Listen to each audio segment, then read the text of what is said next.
watching the improvements in the program and instructionally, and hearing the state people who've been monitoring it pretty closely say incredibly positive things about how things have changed there. So I think as Briggs evolves as a program, I think eventually, and I've said this before at a board meeting, you gotta have a decent facility where the heat works and you don't have classrooms flooded with water, and you don't have all of these physical plant problems that you have to continually wrestle with. And if we can't get those under control, then we seriously need to consider a second option and go after it aggressively. And that's why I'm pursuing and pushing it, because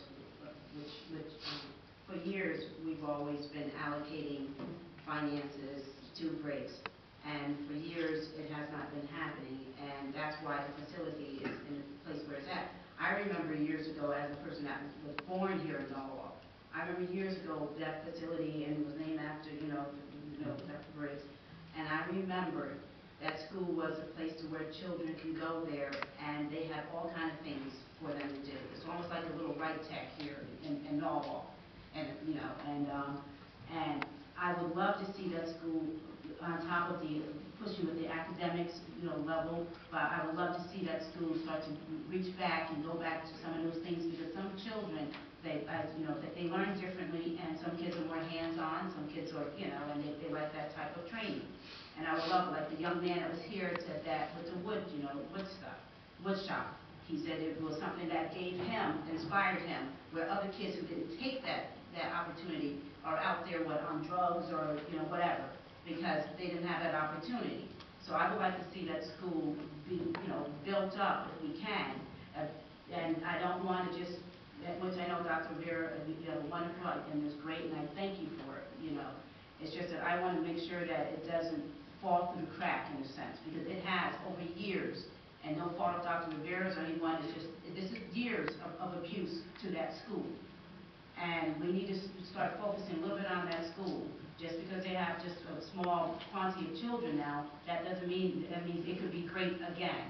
It's not like it's not good now, but I mean, it could exceed our expectation.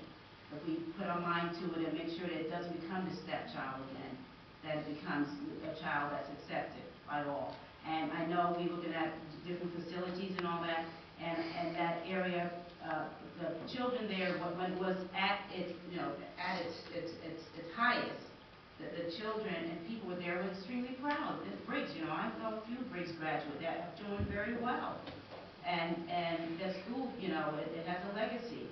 And it's a school, like I said before, where the kids feel that they belong. They have their own home. And that's what came up when we had this discussion before about moving all these kids out. And if we did, that we would not be able to bring them back in because of the code, the code, bringing them back up to code. And once you move the last child out of that school, you cannot put that child back unless you bring them to the city, the code, or else you have all these code violations. And you can't, and that will cost us mega bucks. So that's why I'm not trying to seem like I'm being pushy, but I am being pushy. Because I want to make sure,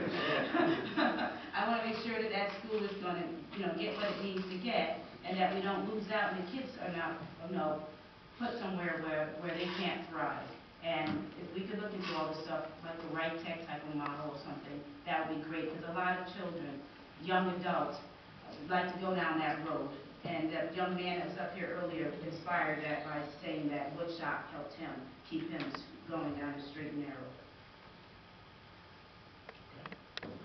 Ms. Murray? Yes. For the monies that have been invested, I think we need to take a look at that. That's come through. We turn around federal monies, foundation monies, where it actually we get the most for the dollar. I think we can learn something because, as many of us know, we've been here before. We've had these conversations, and somehow it just seems never quite to happen. We get closer, we think it's going to happen, and we miss the mark.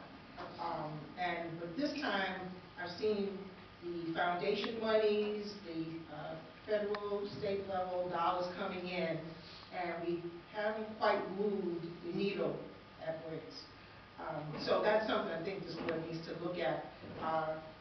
Dr. Vera leaving some models and some recommendations, but I do think that we might learn something on how we've allocated some of the dollars that have come in from that turnaround project. As I said, we had some foundation dollars come through bricks, large sums, before we start to talk about how we're going to fix bricks. I think that's one of the things that I see, the dollars that we've already invested.